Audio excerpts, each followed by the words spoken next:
It is now my distinct honor to introduce our closing speaker for this afternoon, Senator Kevin De León of Senate District 22 and President pro tempore of the California State Senate is here with us today. Welcome, Senator.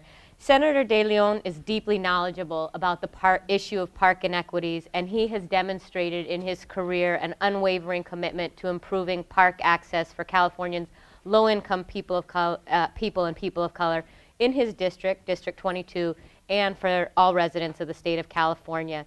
Senator De León was elected to serve to the 22nd Senate District in November 2010. The district includes all or parts of the cities of Los Angeles, Alhambra, East LA, Florence, Graham, Maywood, San Marino, South Pasadena, Vernon, and Walnut Park. And after a unanimous vote on June 15th, the California Senate unanimously voted in Senator De León as its next president pro tem. Congratulations. This historic action marks the first time in modern California history that a Latino has led the Senate. Senator De León has spent a lifetime fighting to empower working families and the poor as a community organizer, English as a second language, and U.S. citizenship teacher, and an advocate for public schools. And as I mentioned, it's rare to find a representative who is so knowledgeable on the issue of park and park inequities as Senator De León is. We thank him for that. In addition to his work on improving public schools, De León is committed to improving the air quality in his district, which has some of the country's worst air quality, and as you know, expanding park space in critically underserved communities. I'd really like to have you join me in welcoming Senator De León. He is author of SB 1086, the Safe Neighborhood Parks, Rivers, and Coastal Protection Bond Act of 2014, which will expand funding for local, regional, and state parks, as well as restoration of California waterways and protection of our state's coast and open space. I know that you already know this, but we'll find in his remarks that he brings together all of the issues that we've been talking about today with compassion, heart, and soul, and we welcome you here today. Thank you, Senator De León. For those who didn't get it earlier, I thanked Manal, she's an amazing woman, I said that right, and but I want to thank you very much, as well as Alba, Yanez, for the opportunity to be here before each and every one of you. I feel humbled as well as honored to discuss an issue that is very near and dear to me, not just as an elected official, but as a citizen like each and every one of you. The issue of parks, open space, and green space, not just in Los Angeles, but throughout California, and the inequities that exist and the reasons why. I looked over your agenda earlier today, and I saw the various panels that you had of practitioners and visionaries and academics who maybe broke down and got into the weeds as to regards to why do we have these park inequities, why do they exist, what are these socioeconomic and historic factors and variables that sort of led, if you will, to this large gap, if you will. If you put this in context with regards to poverty, and the issue of poverty is pretty consistent across the board, whether it's healthcare, a lack of access to affordable healthcare, quality healthcare, preventative healthcare, whereas, pre-ACA, and we'll see, knock on wood, how the ACA is ultimately rolled out and who gets access to good quality healthcare.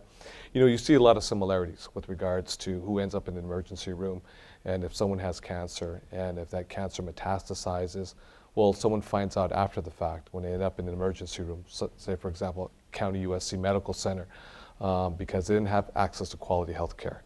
They didn't have access to preventative health care. So we find out after the fact, and we find out it's quite expensive. Now we look at our public schools, and we look at many of the classrooms that are overcrowded, especially in very dense urban areas where poverty is acute in many of the areas throughout the state of Los Angeles, but especially in areas such as mine that I represent, for example. It is much more expensive, obviously, to educate a child who academically is behind the curve already, as research and data, the empirical data has clearly demonstrated. Overcrowded classrooms, sometimes an environment that's overwhelmed and chaotic given the socioeconomic inequities that exist. And so we talk about education, educational inequities, we talk about healthcare inequities. I know that you talked about the issue of housing and housing inequities, and obviously a lot that's taken place, not just in Los Angeles, but throughout California with regards to, and I actually learned this the other day, everyone's been talking about this issue of gentrification. I had a young man, a young Latino, said to me, used the word displacement. And that was the first time I heard that within this context. So I asked him, what do you mean by displacement? And he said something that was really interesting that I never thought of before, that the word gentrification does carry this connotation, if you will. We know what the outcomes are with regards to gentrification, wherever you may stand on this issue. But he says it does carry a connotation that that once the forces of gentrification take place, that things have gotten much more better, public safety and other issues. So it's a good thing, if you will, he says. That has the connotation of gentrification, while in reality the outcomes are really bad for folks who of lower socioeconomic means who now don't have the financial wherewithal because of the forces of gentrification. Now they're actually displaced. So that's very interesting. So the issue now I use from this point forward is the word displacement and how we deal with these issues, which are real issues. Healthcare inequities, education inequities, and obviously the issue of displacement and all these forces taking place. So obviously the issue that you've been discussing today has been an issue of park inequities. And for me, parks are very important because parks matter, because parks are for people. But the reality is the way we know it today, whether it's in Los Angeles or any other part of the state of California, the inequitable distribution of resources for park creation has been very stark. And when we say parks are for people, we know in practice that is not really the case. Because obviously if you have your own financial wherewithal where you can purchase property that's close to Mother Nature, whether it's a beach, whether it's a larger regional park, of some sort, you get access to Mother Nature. Those who are stratified at the lower economic strata obviously don't have the financial wherewithal to have access to Mother Nature, open space, green parks, whether they're active, whether they're passive. I know there was a discussion about active and passive and the issues of edible gardens. This is a discussion that just until recently, there was no discussion about active or passive because there were no parks, period, to begin with. And I know that you can go back, and sort of do a socioeconomic historical analysis as to why there was a lack of a vision, why at the local level with council members, planning commissioners, mayors, at the state level with assembly members, with state senators, with departments, whether it's the local parks department, whether it's a department of state parks and recreation, whether it's the federal level, whether it's the regional national parks or members of Congress. Why do certain communities have access to green and open space and others don't? And these are subjective decisions that have been made by policymakers as well as commissioners, planning commissioners, and so forth. And sometimes the subjectivity exasperates the gap that exists. So we have an academic gap, or I like to call it an opportunity gap, because poor children simply don't have the same opportunities that other children have. We know that they're just as smart as anyone else, but they simply don't have the same opportunities. So the same thing goes with regards to parks and open space. We have a park, open space, green parks gap that exists. And that's why back in 2006, I introduced my bill, which was AB 31.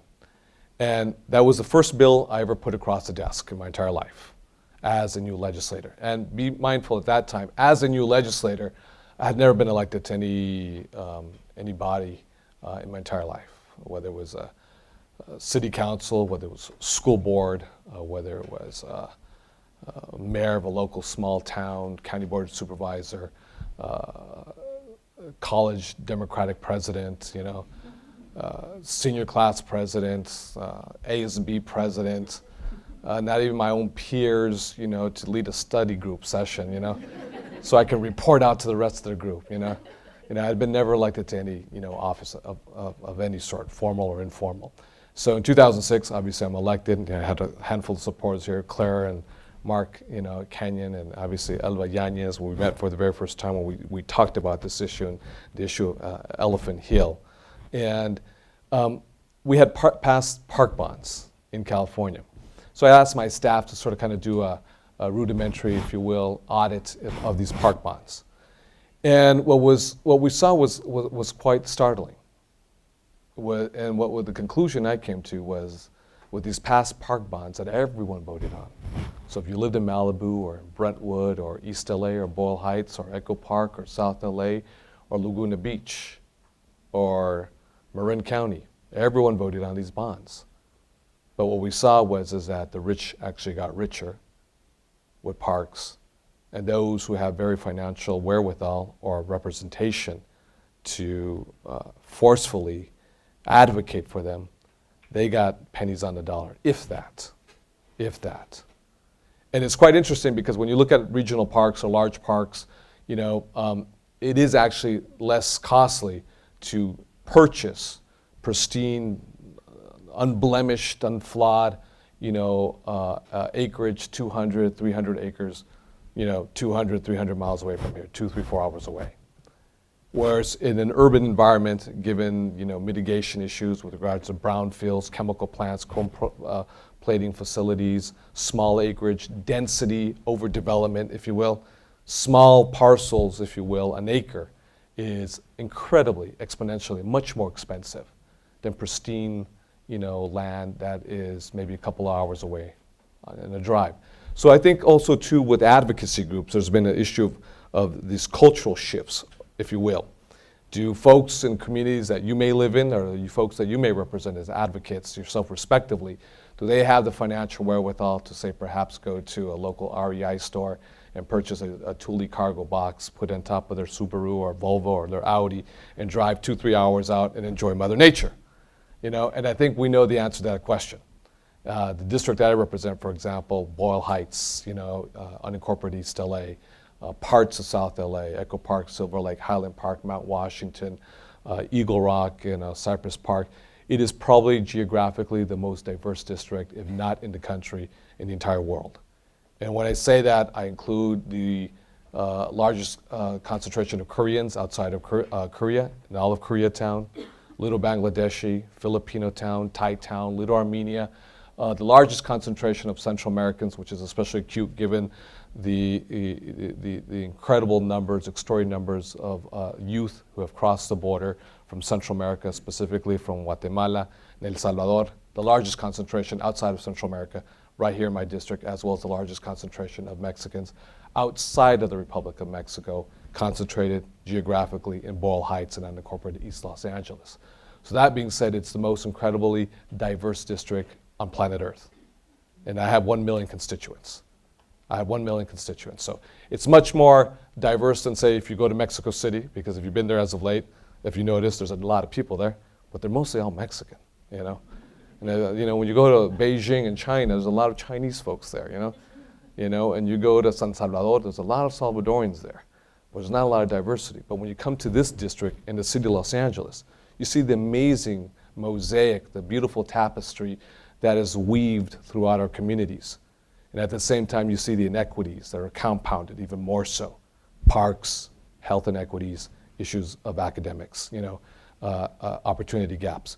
So this is an issue after reviewing the stark inequities with regards to park distribution of dollars. We say, wait a second. Again, the rich are getting richer, and those who actually need the parks and open space are getting very little, if anything. So we decided with Prop 84, when it passed, that we were going to make a bold statement, and we were going to plant our flag, and we're going to take close to $500 million, about 400 and some change $1 million, and said, well, we're going to take that money, and we're going to develop criteria that says, this is where these parks are going to go to. This is where we're going to establish acquisition. This is where we're going to establish these parks. So every child, regardless of who they are, regardless of where they come from, regardless of their legal status, regardless of the color of their skin, will have an opportunity to play freely. Senior citizens can congregate safely. Folks can come together. The health disparities are quite incredible. Type 2 diabetes, the issue of obesity, the issue with regards to food deserts, fresh access to fresh fruits and vegetables at a reasonable price in our communities. The reality is, as each and every one of you know, it's very expensive to be poor. It's very expensive to be poor because the health outcomes and everything else that goes with it, that's interrelated with it, is very expensive for society as a whole. So let's think about this differently, and let's think about this intelligently, and let's do the right investments that make sense for better outcomes for all individuals. And obviously, I don't have to get into the issue of air, because the issue of air is something I'm just as big on. We have the health air disparities in Southern California, especially in our region, because of the goods movement from the Pacific Rim. You know, when you get something as innocuous as buying a pair of underwear, you know, or Fruit of the Loom socks or whatever it is, and it comes through the Port of Los Angeles, through Long Beach, and it comes through 710 freeway, all of that dirty muck, particulate matter 2.5, NOx, SOx, not to mention just CO2, you know, carbon dioxide, emissions, greenhouse gases into the atmosphere, just to see what's in the ozone right here. All of our children breathe that in. So that exasperates, obviously, the asthma rates. In these communities, asthma is the #1 reason for absenteeism in our public school system. It is asthma.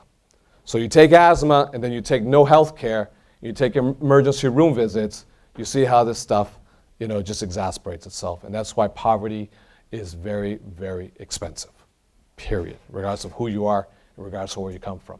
So that's when I decided we're going to introduce a bill, and we're going to say we're going to dedicate this money, $400 million plus, specifically for these communities.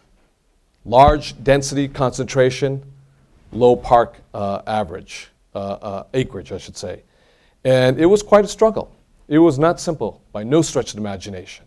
It was much more complex than we ever encountered.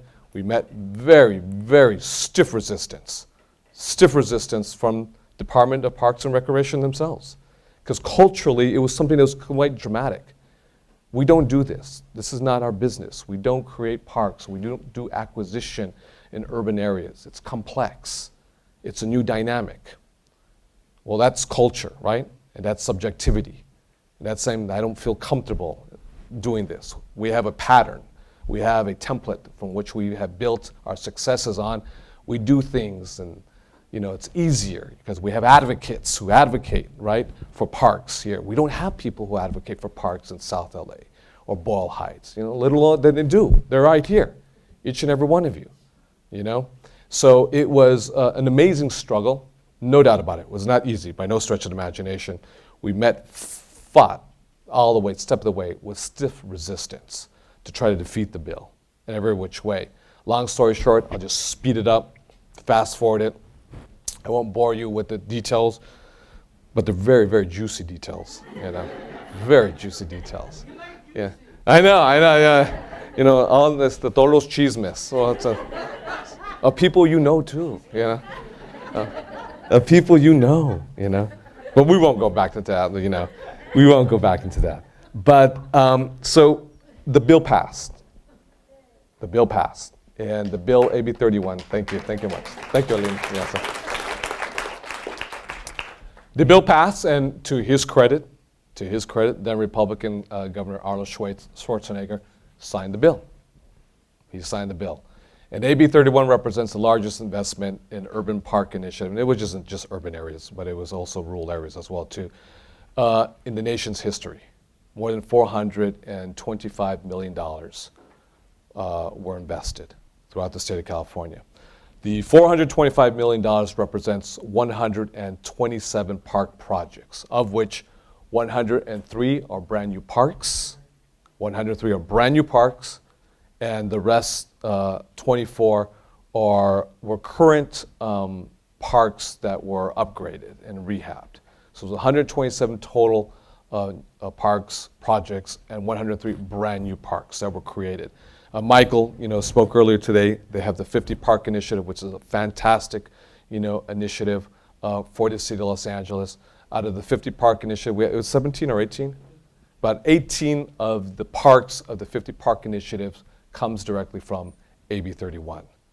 And that is of major significance. Michael and I and Councilmember Jose Huizar of CD14, we just did a groundbreaking, is it 1 acre? Just about an acre over at in Highland Park on York Boulevard. I forget the cross street on York Boulevard, right across the street from Café de Leche. York and 50th? Yes, right there. York and 50th, Café de Leche, so, yeah. So that comes by way directly of AB 31 right there. So we're creating all these parks, you know. And what's exciting, I believe, right now is because we have many of you who are very strong advocates, you know, and obviously, you know, Alina has been incredible here. In Elba Yanez, you have a forceful advocate. And then you have cultural changes and shifts too in the city of Los Angeles too, with the city parks and recreation under tutelage of Michael. You have cultural shifts also too at the state level too, because they know now that they have very strong advocates at the state level who say these communities deserve parks too. So an equal distribution of the resources is actually not equal, you know, the way formulas work. An equitable distribution of the dollars is an equal distribution of the dollars. So when folks play with formulas and complex methodologies, and we went through this whole journey, trust me, you know, it's, oh, don't trust us, you know, we got the great methodology for fairness for everybody. And then once we really delved into it really deep, it was like geometry, you know, and calculus and trig, all, you know, the methodologies, and then wait a second, we still come up short, you know, with this formula. So trust me, we had to go through all of these machinations. And sometimes it's just about political forcefulness, you know, political forcefulness, and saying these communities historically have been shut out of the process for way, way too long. And it's just about an issue of fairness. It's just an issue about giving every child something that he or she deserves. It's that simple. Because life is tough, and you are rewarded and you are punished most severely where you come from. And that's a reality. You know, it's not subjective. The data, you know, empirical data just shows and demonstrates that you will do pretty good in life if you come from this zip code or these zip codes. You won't do good in life by far and large if you come from these zip codes. Of course, there are outliers and all that stuff, you know, and folks, but by far and large, historically, this is what's going to happen. It can be projected quite easily. And that's why I say poverty is very expensive, and how it compounds and overlays all these other dynamics that affects the quality of life of our families, affects the quality lives of us. You know, where I grew up in Tijuana. Salud. I grew up in Tijuana, Baja California, and I grew up in San Diego. And I grew up in a neighborhood that's sort of kind of similar to MacArthur Park in Boyle Heights in South LA, which is Logan Heights. And if you're familiar with Logan Heights, the only park we have is Chicano Park, which is under the bridge that goes to Coronado with all the murals, you know. And I wasn't born at the time, I don't believe yet, but they had to fight to get that park because they were going to build a highway patrol station there. And the community was saying, well, you know, we just want some green space, anything. So I grew up in an area where there was a dearth of open space, green parks. There was no trees at all whatsoever. No trees, no shade, no nothing right there. And I truly believe that, you know, Mother Earth and having access to nature shouldn't be predicated again on one's financial wherewithal or who you are or where you come from. And that's why, you know, forums and workshops and symposiums, such as the one that Alina and Elva and others have organized today, are really, really important, because we have so many forceful advocates, such as each and every one of you, who have your own vision, you know, and whether we have subsets, you know, of a larger vision, all coming together, colliding together in a forceful way to say, hey, we want what's fair, we want what's right. So, you know, I'm proud to what was mentioned, you know, by Manal, you know, the author. I don't even know my own bill number. You know, I don't go by the bill numbers. What's the bill number? SB 1060, 1069. 1086. We have okay. Everyone's throwing out. You could throw me any number. I'll go with it. You know. I say, yeah, that's the bill right there. Yeah, that's the bill right there. You know, I already forgot the number. That bill. Yeah, that bill number. You know, so we have. I'm authoring a park bond bill that we're going to move forward. It will be the first park bond bill of its kind, and I think maybe more than a decade at least, more than a decade, since 40, I believe, you know, or 12. You know, because Prop 84 was not truly a park bond bill. You know, 84 was truly not a park bond bill. I mean, I think out of 84, there was like maybe $500 million that was dedicated again, which was through AB 31. And by the way, 400 million plus of applications that were granted that created 127 new park projects, of which 103 are new parks. The application amount was $3 billion that came in. $3 billion. So that shows you the voracious appetite, the desire of communities throughout the state of California, particularly in communities that are poor, park poor, how much people want to have a park. And then, debates can happen as, whether we want soccer fields and we're active, or we don't want soccer fields, we want flowers so we can smell flowers and see the bees, or we want both. That's fine, have the debate all you want. It's good to have those problems and have those debates. But we were at a time, remember, when we had no big debates at all whatsoever, because we couldn't get even, a patch of grass anywhere. So those are good problems to have when you think about how you can bring inclusivity and listen and get the input from folks, and how we can construct something that's amazing. We just, Jimmy Gomez and I, we just appropriated, I think, about between $20 and $25 million earlier for the final installment for the creation of the LA Historic Park, also known as the Cornfield Yards. That's why it's being shut down right now for the next year. Thank you. I appreciate it. Tips right here in the jar, right there in the cup. We don't get enough of these, sometimes. So, and what it does, it shows that, quality of life matters for folks who are struggling with poor air. Quality of life matters for folks who are just, struggling with just life in general. And if we can make people's lives easier, if we can bust up, we can, break up the concrete, break up the cement, break up the asphalt, help deal with the issue of carbon, emissions, and help sequester, just create a better environment. I'm all for it, and I think we're all for it. And what's exciting is that with Mayor Eric Garcetti and with a whole group of really well-intentioned, very forward-thinking legislators right now, they're really excited to roll up their sleeves and say, let's do it, and let's go for this. And let's go for this in a forceful manner. I'm saying that the epicenter for the whole country, for this movement, is right here. It's in Los Angeles. And it's each and every one of you. The epicenter is right here.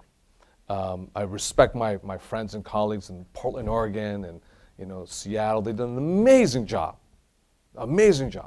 right? In San Francisco, an amazing job. But the epicenter is here because of the abuse, the lack of vision, because of the backwardness, if you will, of not very astute and adroit decision-making policy matters at the local level, compounded by lack of action at the state and federal level. This becomes the epicenter where we can only go up and where we can measure and verify, right, the improvements. So that's why the city of Los Angeles right now is the epicenter in the entire country, So that's why if you go to San Francisco and you say, oh God, it's so beautiful up here, it's so nice, and yes, it is, but it's not going to get any better. That's it right there. Yeah. It's not going to get any better. It's a beautiful museum piece. I used to live there. I know it.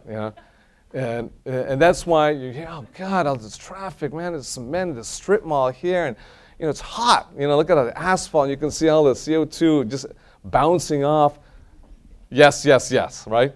But that's the excitement about it, is that we have the ability to reverse policy and make really forward, concrete, proactive, decisions that's going to help improve the human condition, for each and every one of you. So I just want to thank you for allowing me to share a few words with each and every one of you. I'm inspired by all of you and by what you do day in and day out.